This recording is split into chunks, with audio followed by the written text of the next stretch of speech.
It's finally here, the 5-seat Jeep Grand Cherokee.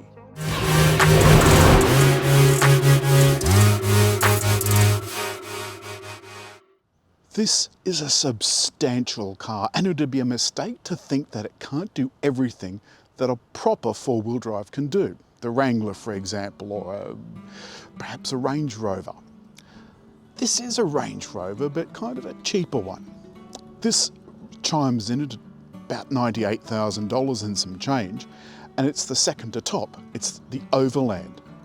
At the top sits the Summit, and that's a 4xe, and that's a plug-in hybrid as well.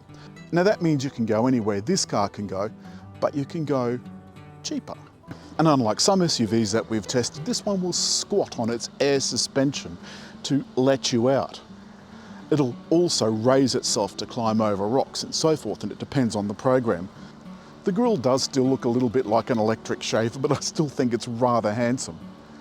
I think this looks butch without being bogan. From the side you get a true appreciation of how big this really is, and believe me, that inside is absolutely enormous. And the tyres, you'll notice, have a little bit of sidewall to them, which means they haven't got those massive 22-inch rims that, say, you get on a Range Rover. There's no way you can go off-road with those. It's got the trail-rated 4x4 badge, and all four doors have touch lock and touch unlock. And the rear windows, they're tinted. The rear hatch has a kick to open function as well as a lock button, which I think is really important. It stops you from having to schlep around the side when you put your groceries in. Not only that, there's a camera here that's got a little baby washer, which helps when you want to reverse and get some of the schmutz off if you've been out trail driving, trail riding, whatever. Inside, there is a spare tyre, and it is rated to 75 miles an hour or 100 and something or other, 120 kilometers an hour. And this is unbelievably spacious. There's a 12-volt DC outlet. And this, funnily enough, is where you lower the rear door. It's not up on the hatch like most other SUVs. And that means that you don't have to, if you're parked on a hill or you're extremely short, you don't have to try and reach up here to close it or reach for your key. The luggage cover, that comes out, and of course the back seat backs are adjustable. You can see one is up and the other is down.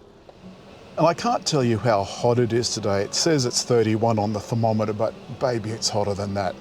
But I can heat or cool my rear seats, leave the whole system in auto. There's 2 climate zones back here, an extra household outlet, and look at all those USBs. Not only that, and I love this, it's a shade. It may not seem like it, but when the roof is open, there's an awful lot of sun in here, and that does make this a very light and airy cabin. Or you can make it nice and exclusive, VIP. And the leather is absolutely beautiful. And there are nice touches like wood too.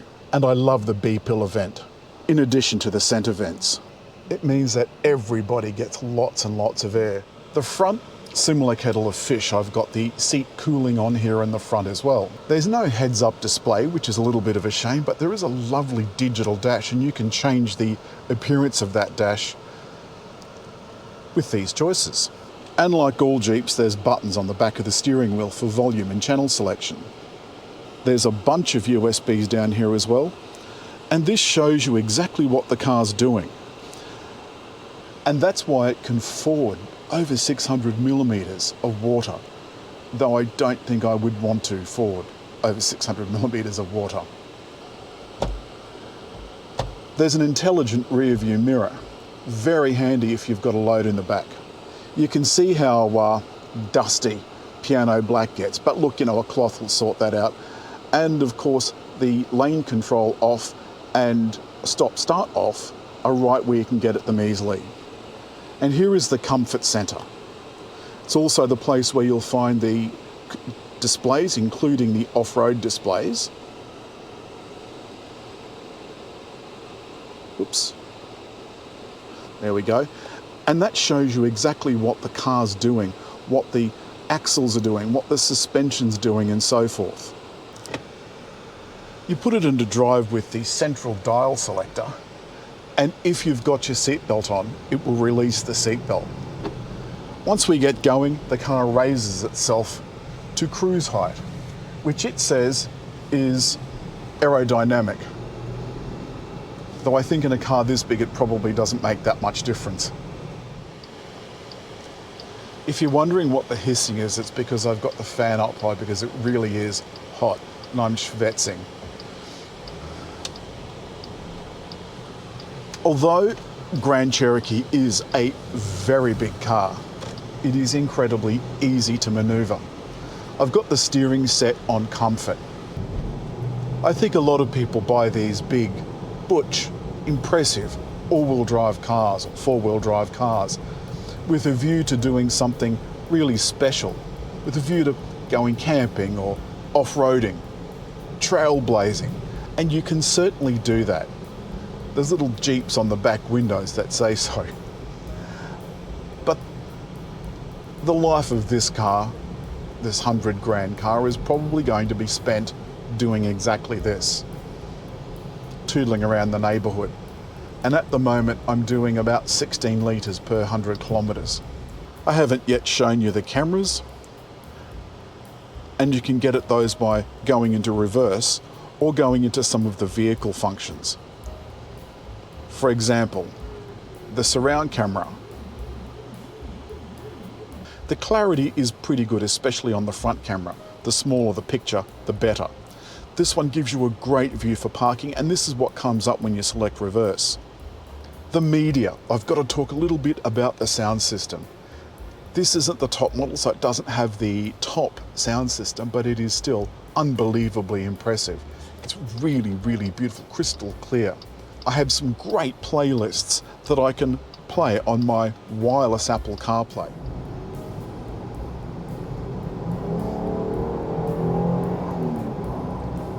That Pentastar really does sound beautiful.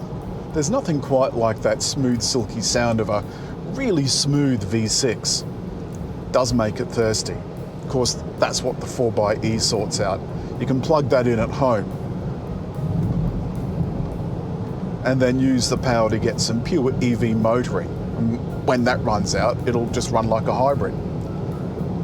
Also means you can do nifty things while you're out and about. There's two buttons here, one for cruise control and one for auto cruise control, or assisted cruise control. That's keeping me a set distance from the car in front.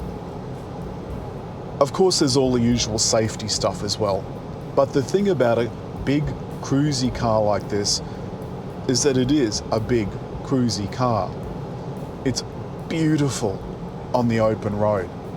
Now, my other half complained a little bit about the wafty suspension, said that it was a little bit too wafty. Now, I like that, but apparently it's not to everyone's taste.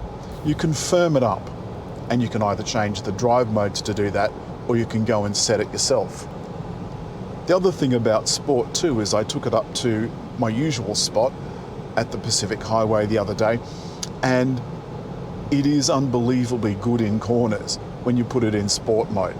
The engine sparks up, the suspension comes to life, and it turns this big cruisy barge into something quite different and quite unexpected. It's disappointing that this won't get used to its full capability, probably ever. It can tow and is probably almost as capable as like a Gladiator or a Wrangler.